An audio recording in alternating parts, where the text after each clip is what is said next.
Let's hit the road.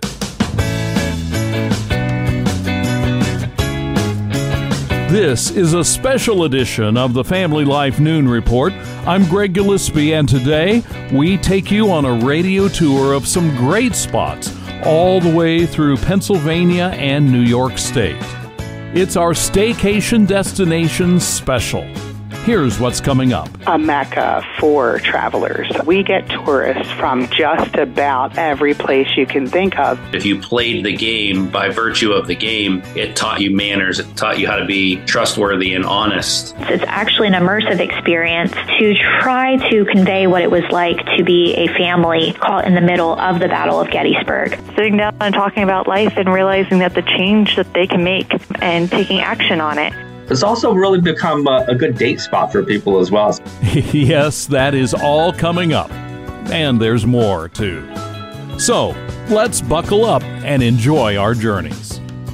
We begin at the Beyond the Battle Museum, which Adams County opened just in 2023. Not to give away too much of a spoiler, but one of the exhibits will put you interactively inside a farmhouse in the 1860s. You'll be able to see sunlight coming through holes in the wall where the bullets had been flying. John, what's happening? Our boys are running back through the town. It's awful. There are wounded men in the street. One man on a horse told me to keep inside, all of us. The thing that we have heard the most from guests and visitors to the museum is that they love and really appreciate our Caught in the Crossfire experience. It's actually an immersive experience to try to convey what it was like to be a family caught in the middle of the Battle of Gettysburg. Our boys are running back through the town. It's awful. There are wounded men in the street. So we have recreated a home of the time, and guests go in and they hear the family talking and they hear the sounds of the battle around them. We just really wanted to convey to people the impact that this battle had on people.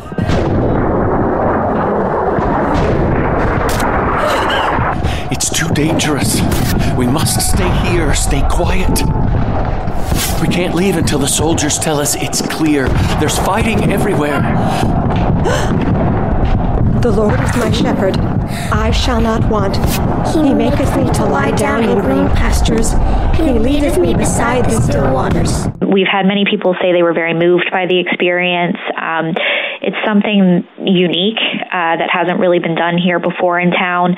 So it just really provides that perspective to the visitors of what it really was like to be here during the battle. The new Beyond the Battle Museum at Gettysburg is just north of downtown. Michaela Schaefer is the marketing director for the Adams County Historical Society. Next up on Staycation Destinations, we go up toward the north edge of Pennsylvania and visit the Grand Canyon. Yes, the Pennsylvania version. Colleen Hansen is executive director of Visit Potter Tioga. Well, the Pennsylvania Grand Canyon is also known as the Pine Creek Gorge. It is surrounded by approximately 165,000 acres of the Tioga State Forest. There's a state park at either side on the top of the canyon.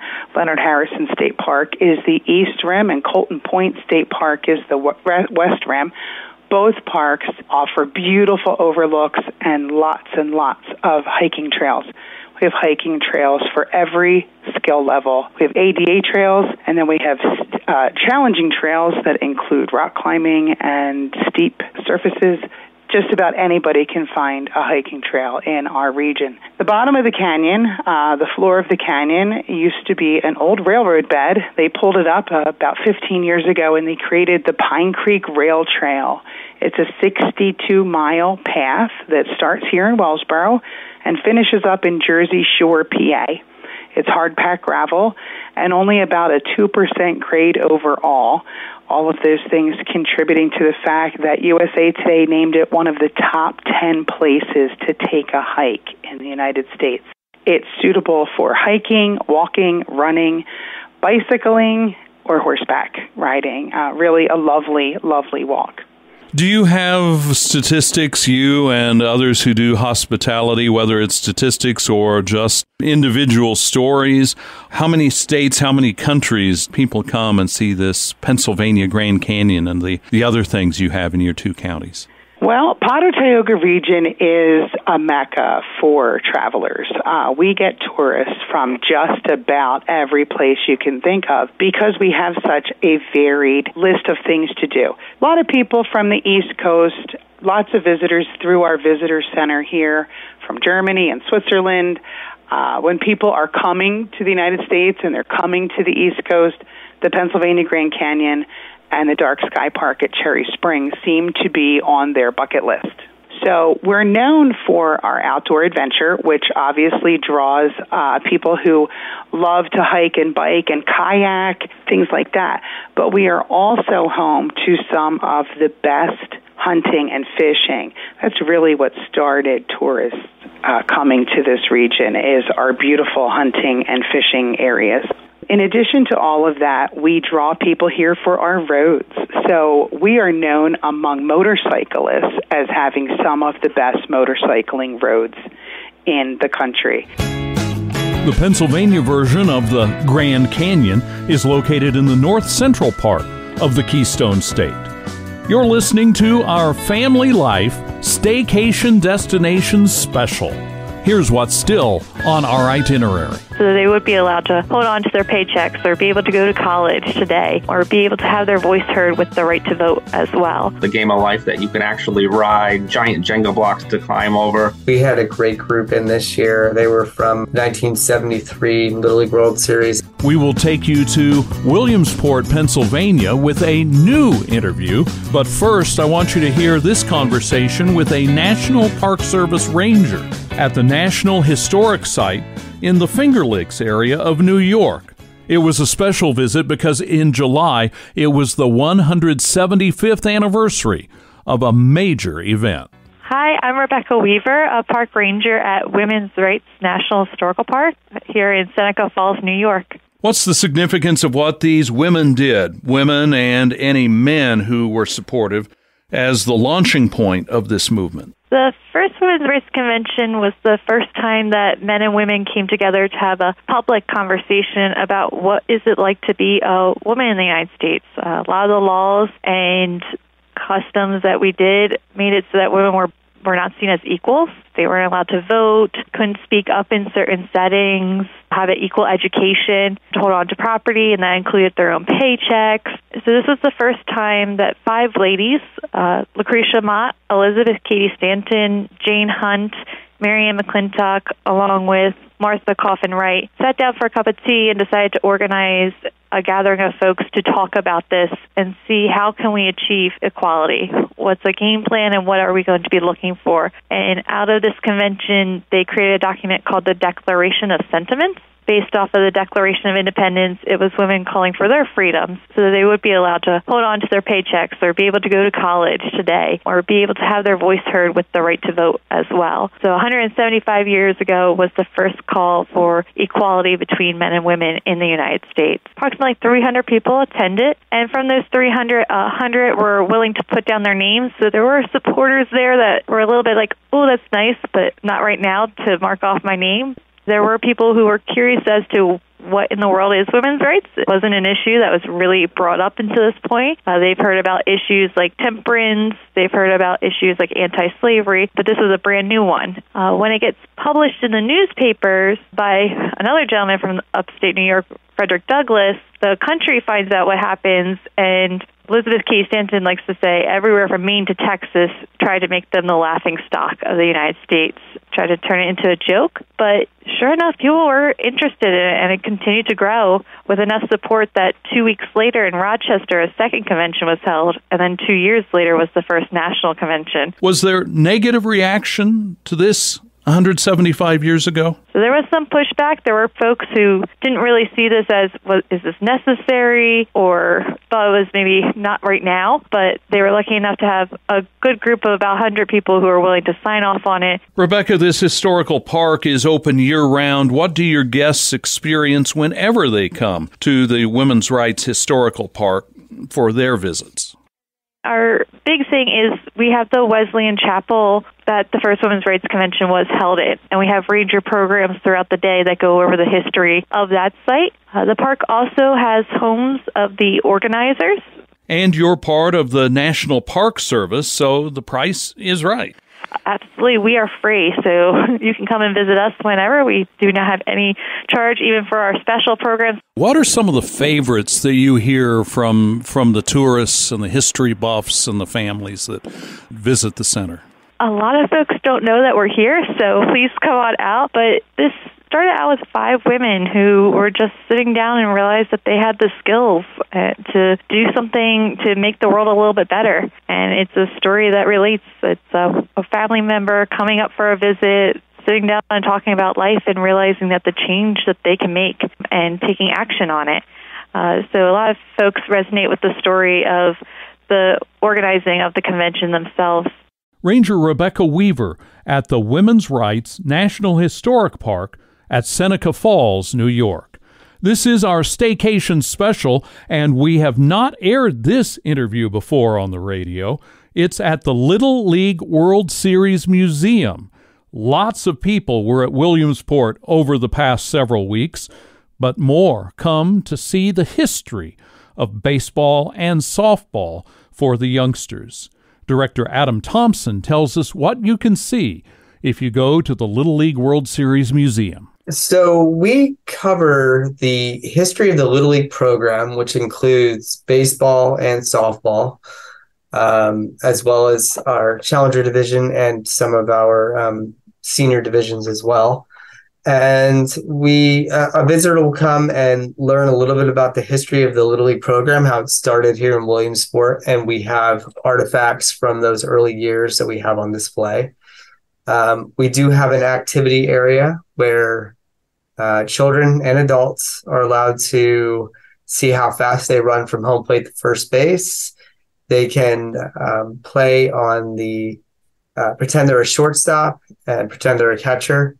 And of course, we have a history room dedicated to the Little League World Series, which on both baseball and softball. I could see there would be a lot of generation to generation kind of stories that happened there at your museum. Yeah, it's been great. And especially during the Little League World Series, a lot of teams will come back, and we had a great group in this year. They were from 1973 Little League World Series. I think 2 teams actually who played here during that time were here. And the one group was in from Germany. They were all U.S. kids whose parents were in the military, and they had a little reunion, and it was fun showing them their pictures. And we also had a lot of just people individually, maybe not coming as a reunion. 2 gentlemen from Mexico played in 2 different years, and it was great to connect with them. And what's great now is I can contact them in the future if we have other questions, or maybe help them out with some photos. So it's really cool to see what it means to them to be a part of this whole history of the Little League World Series. And we even have time to put the current players' photos on our little machine so they can see them. And it's fun explaining to them, like, this, you're a part of history now. You're a part of, this great program. You had the opportunity to play in the Little League World Series. And so they see their photo and they're shocked to see it's in the museum already. And then, I kind of emphasize to them, maybe in 10 or 15 years, you're going to come back, you're going to bring your grandkids eventually, and you'll be able to show off that you were a part of this kind of cool historic event. You get the chance to talk with people, like you say, not only around the country, but around the world. Yeah, it's fantastic.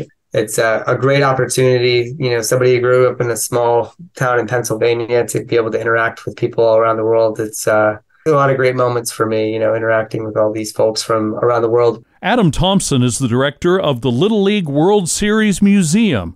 20,000 people were there during the 2 weeks of this year's Little League World Series, but the museum is open throughout the year. We've set aside our regular programming on this holiday for the Noon Report so that we can give you some of the highlights of our Friday visits with people who have some great insights on some of the great places that are close to home and relatively inexpensive to visit. Here is a preview of what's still to come. So we are really excited when we see kids' face light up. They're instantly a kid again. Those emotions come back. The honesty and integrity in building a community, and felt that golf was integral in teaching those values. We go to the western part of Pennsylvania now, not far from the Ohio state line. Near Sharon and Hermitage, there is a golf course. It is a one-of-a-kind golf course. One of the problems with taking up the sport of golf is the expense. But 11 decades ago, a community leader there addressed that issue. And all this time later, Buell Park Golf is free. Golf pro Tom Roskis is executive director of Buell Park. Tell us about the history of the Buell Park Golf. In the early 1900s, when Frank Buell started purchasing farmland in the area to create a park where his employees and the folks in the community could go to relax, get together, have picnics, and have recreation, be outside and enjoy themselves, he felt that it was crucial and an important part in a community to have a golf course that was accessible to everybody. And so on a whim, he went up to Mayfield Country Club and engaged a golf professional up there, Herbert Way, who designed the golf course for $36 back then. Pretty nominal fee. They brought in all of the folks, the grass, the mowing equipment to build the golf course, which at the time would have sat adjacent to the Sharon Country Club. And so the unique thing about that back then is basically the public and the private players met at the same place and played similar holes that were shared back then. Frank Buell talked regularly about the honesty and integrity in building a community, and felt that golf was integral in teaching those values, that if you played the game by virtue of the game, it taught you to be a good citizen. It taught you manners. It taught you how to integrate with new people. It taught you how to be trustworthy and honest, making a community better. And we believe, and I believe, that was his main interest in having a golf course that was open and free to the public, so that they were able to enjoy a game and be outside, but also learn the values that golf teaches. Tom Roskis of Buell Park Golf in western Pennsylvania. In more than a century, they have never charged any green fees. It's the only free 9-hole golf course in America.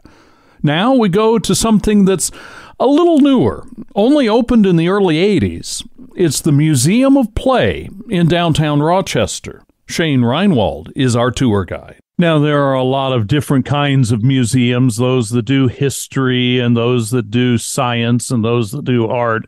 But what is special about having a museum designated for play? It's really completely unique. And in a sense, it's almost two museums in one. So we get to have a little bit of all of it. So we are at our core an American History Museum. So we collect and display the artifacts of play. So we have an original Monopoly prototype that folks can see, some of the earliest electronic games and pinball machines that you can come down and take a look at and learn about their history and what they meant and sort of how they connected to the culture of any specific decade from the last few centuries. But you can't be a play museum and just show people play objects. So we're also a super family-friendly museum, have a lot of aspects that people might traditionally associate with a children's museum. So not only can you look at all of these cool things, then you can go and play in a giant spaceship or a giant dollhouse or see statues of your favorite superheroes and learn about how they inspire play. We have a giant pop-up storybook, which makes it a super multi-generational kind of experience as well. The grandparents can talk about the things that they played with when they were a kid and showcase those in the parents as well. And then the kids can go and actually get hands-on with things that are similar. Is there a typical kind of museum goer who comes and visits the Museum of Play? Are there categories of groups? Who enjoys being there? Yeah, so it really is a little bit of everyone. We certainly have lots of families. lots for kids to do and play and learn as they experience the museum. But we have a lot of adults that come as well. We have people that are really into electronic games and comic books and things like that. Grandparents that often come and bring the grandkids. It's also really become a good date spot for people as well. So if you think of those first dates that sometimes can be a little bit awkward, well, here you come, there's plenty to talk about, there's plenty to remember. So we have folks of all ages and all scopes. Tell us about the Strong part of your name and the history. The name The Strong comes from Margaret Woodbury Strong. She was the museum founder, the museum benefactor. She was the only child of a very wealthy family here in the Rochester area. They were actually the earliest and single largest shareholders in Eastman Kodak stock. So as you can imagine, when Eastman Kodak became a powerhouse, they went from rich to fantastically wealthy. And that afforded her as a child all sorts of opportunities to travel the world. And that's where she fell in love with collecting. And she really loved to collect dolls, miniatures, play-related items. And she did collect a little bit of everything as well. But she would invite people into her house to see what she had collected. And she sort of called it her own personal museum. She passed away in 1969, and she left the bulk of what she had collected and the bulk of her money, and not much more of a roadmap other than, I would like a formal museum.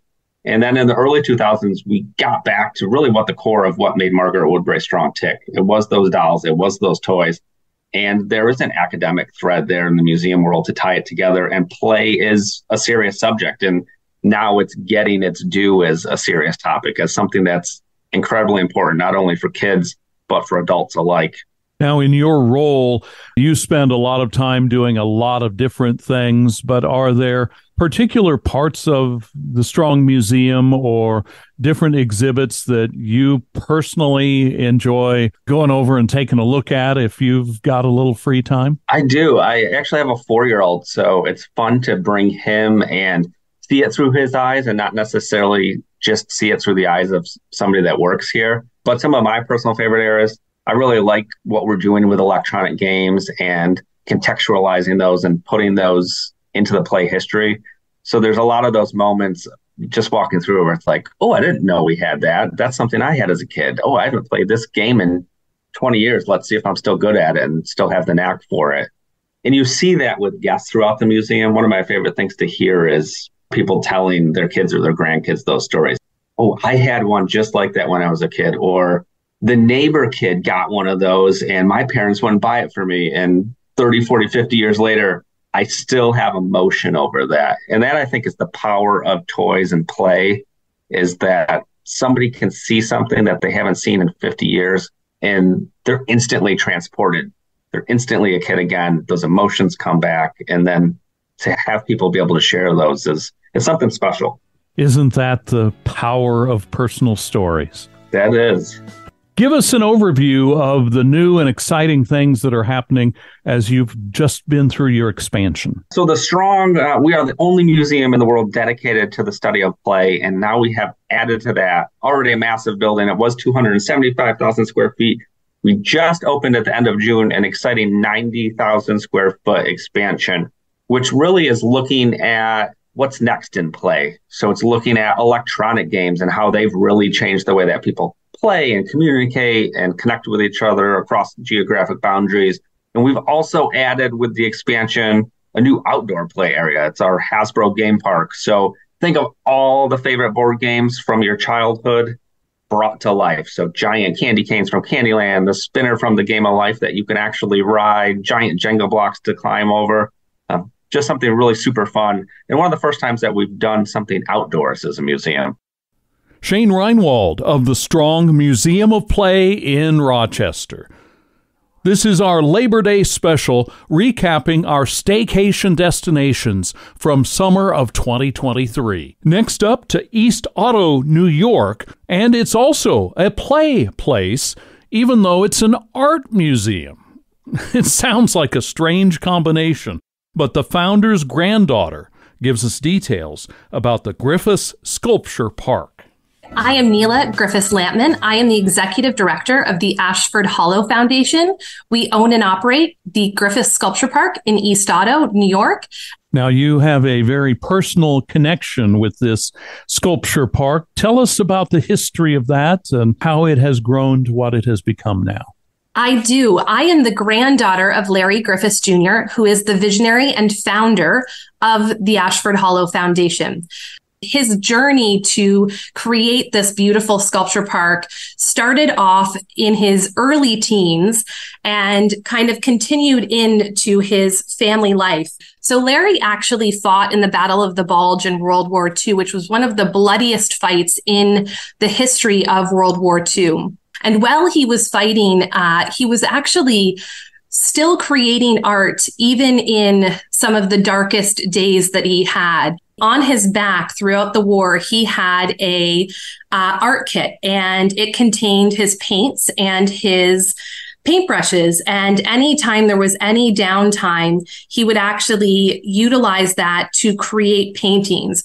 When he returned home, he actually started an organization called Fanashir Ladies Hosiery. It was actually a very successful company, and he started the company with his uncle. He was still painting. So he would come home after work, and he would paint long into the wee hours of the morning. So his uncle looked at him and said, "Larry, I appreciate what you're doing, but the painting is really taking precedence over your work. And I do think that you need to make a decision whether you want to be a business owner or if you want to be an artist." And Larry really took some time and looked at what he would like out of his life and made the decision to sell his home and move the family to Italy to really hone his skills in sculpture, painting, and bronze casting. This is where he really learned to sculpt, and he also took his family on a plethora of outings to museums. And he started to notice that his children weren't as engaged or interested in museums as he hoped they would be. So he took them to Hadrian's Villa, and this was a place where the children completely thrived. They were interacting with the art. They were interacting with the nature. And this is really where the seed for the sculpture park was planted. And that's where he saw his family just blossom with the art and nature marriage. And he knew he wanted to bring something like that to Western New York. All of his original 1960s large-scale 3,000-pound, over 25-foot sculptures were placed at the top of Kissing Bridge in the early 1960s until he was able to secure the plot of land where Griffith Sculpture Park in East Otto now resides. So that's where we have 450 acres of land with over 10 miles of hiking trails and over 250 sculptures. We highlight quite a few of national and international artists and have a plethora of Larry Griffiths pieces throughout the sculpture park as well. When someone comes to be a visitor, what kind of an experience should they look for? What do you see and become a part of when you visit the sculpture park? All of a sudden, out of the meadow, you see Larry Griffiths' original large-scale pieces almost kind of pop out of the grassy fields. And it's quite awe-inspiring. I always suggest to people to pack a lunch, intend on staying the day, bring a picnic blanket, bring the family, bring some great hiking shoes, and just wander and meander throughout the sculpture park. There's so many pieces for children and adults to engage with and really explore, much different than you could in a museum setting. This is somewhere where you can actually feel the welds, you can feel the pieces, you can interact with them. A lot of the pieces encourage touching, feeling, and climbing on them. So we are really excited when we see kids' face light up. The Griffiths Outdoor Sculpture Park is at East Otto, New York in Cattaraugus County. And that is our half hour of highlights from the summer 2023 Staycation Destinations on Family Life. Now, obviously, even with a full 30 minutes, we couldn't recap everything we've given you on Fridays all summer long, but you can go to our website to hear expanded versions of these conversations, plus also find out about the racing history at Watkins Glen, boat tours and wildlife watching at Presque Isle at Erie, and the Great Law of Peace Center, a celebration of Native American culture and history at Liverpool, New York. And also on our website, not only can you visit every place we have over these past few months, but you can also go back to previous years of Staycation Destinations.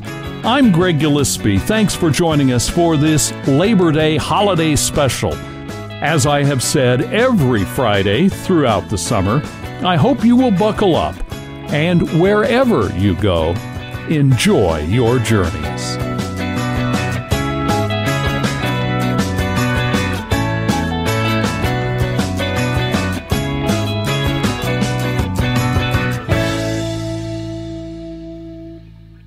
This has been a special presentation of Family Life News.